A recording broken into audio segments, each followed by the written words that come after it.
Ye Badwam so kase me mo ache me mo akwa ba me da se so Adom TV ensem no de obetie bi ene se ene kopie mo ayaresa bia hodo a wo PD no wo mo ye service any interns ene te hono mo a wo mo church omanfo din san se physician assistant wo mo de wadwuma atwo san so panyini ba kodi ntintiman e wo sikasem mo nsem chemo wo mo asipono wo kwa ho hodo ton kwanse no wo ka ho bi na ma inflation no kwa na ekoso TAMALE nso so mo enya waste water treatment plant Badwam mabrudo do no anya adwuma ewo ho sanso na nei Chief Justice desa temofo nyina panyi chemu a James Jachi question wone Supreme Court no enini ye we ni nsabo ahodo bi nam de so mo se Badwam so kase wo hia me a ya frame anochewa ba adrose wa kai say DSTV channel 280 Go TV channel 119 afin 7 nchebo no medetwa so amount Physician assistants ya wo my Ghana yaresabia hodo nyina egbo no mpanimfo ahye se be ya esa ne ma ba ko bi bi enkoye wakatu asem no ntete asem nti no enkobonfo bondwuma nyina ento na ne omufra se free baby yes se OPD ne emergency nyina no wodom enye adwuma ne senti ya mane bofo chemu a se okwa yaresabia hodo a wo mo ye intern se obedi bosome miensa wo mo so ye service obedi afepa wo hodo mo no wo mo na se OPD ni nyuma hodo etesa no wafa to wo so a wo ye de aboyarefo physician assistant senior obi anim no normally district hospitals health centers yana ya da no oba consulting room ho nyina physician assistant yana ya share ayarefo omuba ho nyina Monday no na ya share say from Monday to Andra Wednesday Friday ya withdraw OPD services na just mo 90 eba na mo ya share mo consulting room nyina ya withdraw ya sign and there fitting the echo the emergencies into other count into emergency eba physician assistant at hospital was on show by 1st of August any other ejuma here because oba health center and yeah I am showing one physician assistant yeah other administrative work and crack down some among ejuma omo ye some na the nyina sikasem say accounting in physician assistant in year into when by 1st of August yenye let's say strike no egusu deep ka into ye best say abantie conside nyina ye best stop no by 1st of August. Michael anan your penyini ba ko ya sikasem wo no wodi muntintimai pa na wode nsem atu dwase Ghana ka me ya se wo hwa na ye twetwe ni penny ba hodo ma inflation ekosoro na de ba ko a wode so bon bebo no yo manfo do no agi table sisi kwanchan hodo nkanka bia ya ahyenjina elodu no abekọ no na ekwanse no se wo to 1 cedi no ma 90 pesos wo to 2 cedi no ma 1 cedi 80 pesos se wo mo ton kwanse no no mo so anya mfaso e wo so se ka ho bi na ma my Ghana yesika no emudro no entube nkosoro for me I be 5 years ni mituma ka say day one with one I be 500 400 but a bit depend on marketer but a bit depend sibia market ni be ko so now than your profits. In 2014 me started it's 9 years e 10 years but no na me dey share my rent na ye bibia de mama ko kwanse adwuma se me ye mate adwuma ban sesa na ho ye den me ye mate adwuma 1.5 ko 2 years enti me fro ni me nya adwuma bi anya me so me kura me ko tokwense edera na yi kakra free so nti sade amesoso mekoye sa adwuma ni bi ene ma mbe hye sa adwuma wei ana nipa bi a onimde edifa edwadie abrofo kasem ye kan financial expert Michael Anan ene Adom News nsentwofo etwetwe nkomo edifa omanfoe edwadie hu no wodi tudwa se etiamra se omanfoe ebedi sa adwa no osan de to Bank of Ghana enim se won hwe se anamo asafoe etue wobehwe na otusu anamo ube mami 10 Ghana cedis. We will turn 10 Ghana cedis at the price of 9 cedis. Not just the value, the face value of the currency. Say it should go for 10 cedis. Or they Jimmy 9 cedis. You are saying say the actual value of that currency has deteriorated. Already inflation depletes the value of the money, which we always fight against by monetary policies. Yemfri hono wana yenko sanerigu mensi no emu wo tifi bantam no emu na ndi samu apie wo hono ene se aban no ene Jospon group of companies ena afi ku ahodo mu firi Bruni manso baye etumi abo homode ya TAMALE water wastewater treatment plant wo mu etwa homo ma befrase aye adwuma ewo ye gbalahi na enu wono na mpadifo de simbutu dwa kyerese we bebo ama enwuma ahodo aba ma mabu na wo mpotem hodo no enye biaye. I would like to express my profound gratitude to His Excellency, the President, Nana Adom, for his passionate commitment in supporting the private sector as partners to the national developmental agenda. These projects are all in line with the environmental sanitation agenda of the government of His Excellency, President Adom. State Secretary Minister for Foreign Affairs and Trade ewo hungry and so ekasa wo dwumade na se no ene wodi tu dwa se wo gidi ene arehemu se saade a wabia no na beboa ama yonko fa da Ghana ene hungry entemo no emu etumi agere pa. I would like to convey a message of partnership. I would like to convey a message of our people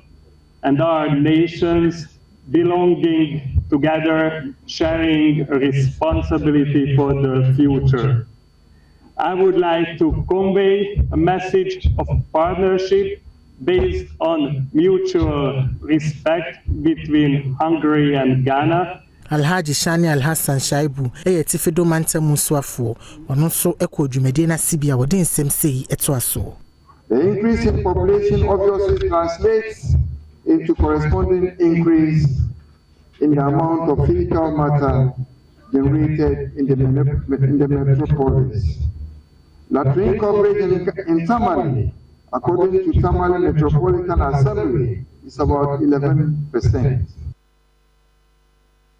Yanko atemu ejumano emu. Temuafo Penny Chief Justice Gertrude Tokono Wadensem atudwa kyese ase North Marsh Bedwani James Jachi question opinion wani Supreme Court no edi ne ye kwa na wochemu se opinion ye ne wadensem ba bedan court no so braso se woso yi nanim eba na asem kan ya woni court no wono wobeka no wahwe na gina yesie no akontemo no na wasoma na lawyer fo so megina na nemu na se opinion woso pefa ahodie de na wose woni court no edi ne ye no na Chief Justice kyese opinion James Jachi question woni court no edi ne ye kwa. Chief Justice Gertrude Tokonu edi atudwa se ebribia wonom ebekwa asɛmdi bia no James Jachi Kwesing ono akasa ema asɛmdi bia honom ne mum wo ma na lawyer fo ene ba honom a dwuma esesenka ono akasa ebedie no a lawyer fo ene di mano Chief Justice echiremu a saa nuyo yi eni kwan se wo sososo esan se ebu wonom adwuma no animtia mami ekotena 5-member panel a watie ya wode hwe owura yasɛm a wode akodan Supreme Court ena wode sansemi etudwa James Jachi Kwesing edi akodan Supreme Court ne se ejinaye bi a High Court no asie no enya ade a wone wonom eye adwene esan se enkrata bi hu nsam a nank wo hwe ne mu kwan se ne nsabeka afri Attorney General asoye no enya ade se ne nsa aka James Jachi Kwesing lawyer ni no epese ejinaye a High Court no asie no Supreme Court ebogu Denko Omagana Marshi Betrufi na Marshi Bedwamachi amehene Alban Kingsford Somana backbending se watu gya so manfodo do no ano adwene ye wo mokesene ne efa Narcotics Control Commission Act wo mu edi hu dwuma wase ama manfo adwene ye wonse o se de Ghana agya tum wutimi dua wi eton no chemu se nya no krasa na emom wi no wo mo hwe se adwumaku hwe amamuo anase kronketo mo nsam so Interior Minister betumi ama license na manfo adua na kase mu na enuro na Africa an industrial purpose na adwuma kase mu enema no wode be nyese umfichire utimi dua bi na ne wo bonus a se basa amra no ene obedi. It is imperative to retreat,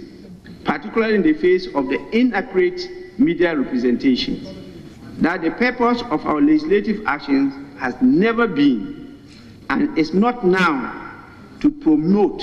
or legalize the recreational use or smoking of cannabis. In conclusion, therefore, the House remains steadfast in its commitment to enforcing the law against the unlawful use of cannabis. And what you or carry to us say a post for any bamboo for a begina or naso sabaya or bibia or did to me beshan in some aquacoye we wajumano emrano and in the beti. I reiterate, the cultivation, the manufacture, the processing, the production, the sale, the distribution, or the use of narcotic plants, including weed, marijuana, or synthetic or semi-synthetic drug,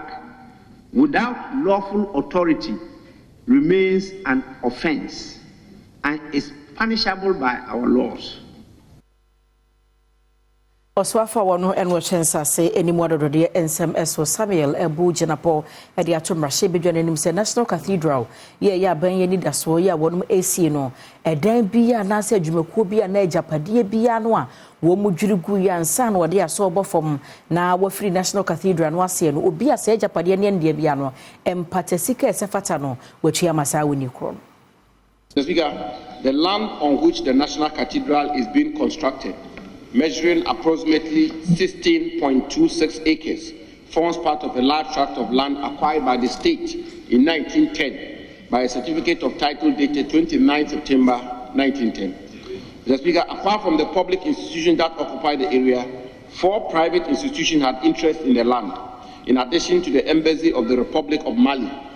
All these institutions have been provided with alternative public lands. The Embassy of the Republic of Mali and Waterstone Realty Limited have been relocated to airports. The Africa Center for Energy Policy, ASEC, has been relocated to Roman Ridge. Numo Logistics Limited has been relocated to Cantonment,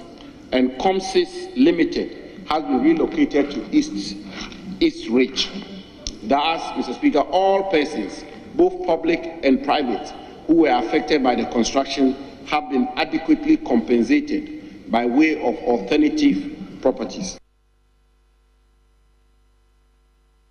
Enkane swafo no hwe ahonidie ni suasu apa ho nsam so Cecilia Brada pa na owo hyenkane a wone ne eye adwuma mfie pii a woyi papa yi adie na ne ho kane anase sa hyenkane ne yire hana fosua ne adom kase amane boni prince owusu asie do twetwe nkomo no woche se ebra wote sa reje ye wo mfinhie aduasa edin ewo ye radio so ni TV ahodo so se abawa na wo via maame no na Sara no eka ho bi ne nwa pa san se no okunu ye adwuma ofie ho no ne Sara ne din kita ho ba ko mienu bi hu se ababa wa no eya ababa wa papa. Oh, mini house sales me de seller de minimum no. Seller you be a gan no on pen second wine de wa water chair no on pen ho asem. Wonya kromfo me kra me tisi so waka ho kra eye me nwanwa age ne nsem. Oh, seller ne de ho kra na okwanyem ye ma me ni fie minister ni fie ana wonyem ye. Ana ostre minister nsen ne tamaso opeso wokowo e ma wokoi kula minister no eja ne kwan ma ne koye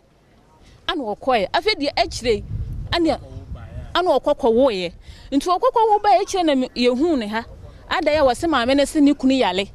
nti wo mesho ne kunu no wotutu kwan na oba obepi obi foforo ama abeso no no ayede afiri ho na sera no e good in oh sela you obi a bra me kasa na sela ikromfo a na meboa enkomodidie ma ne sereje ediye edefa ne dwumadi a no di ewo soafo no efi ho no na ekamea ye se sereje eye na adwene se enko bepe bebi foforo e na akodi made yanko Western North Mantem no emu na sefi bonza eno eye kroba kuya ewo dwaboso mense no emu na mpanifo hormo ne nanamo a wakwa kopie waterfall bi eso hormo a wode adesrede to wo mu aka bi wo mu oman mu se wosrada ebe yanko mu wani nko ho oma hormo nya fefefe nya kodo kwan ko hormo ne so naso sabi o manfo do na betumatu kwan efri o my Ghana me ya hodo bebre ni mpo obi man so aba na obehwe na de sika abre mantebo no ya hu bi wo mia bebre aban akomu aye wo moa ya be stress aban beba ye nsra ba mu no abeboa na obo ade adawro ma de ode adom ya obonza ha no atimi aye kama na ye mabura e wo kroma amrante ne mabawa ya ye wo Dwawoso district ade. Ye ni so ade hu pa na say dan dai be nyobi amana boaye for say water force no.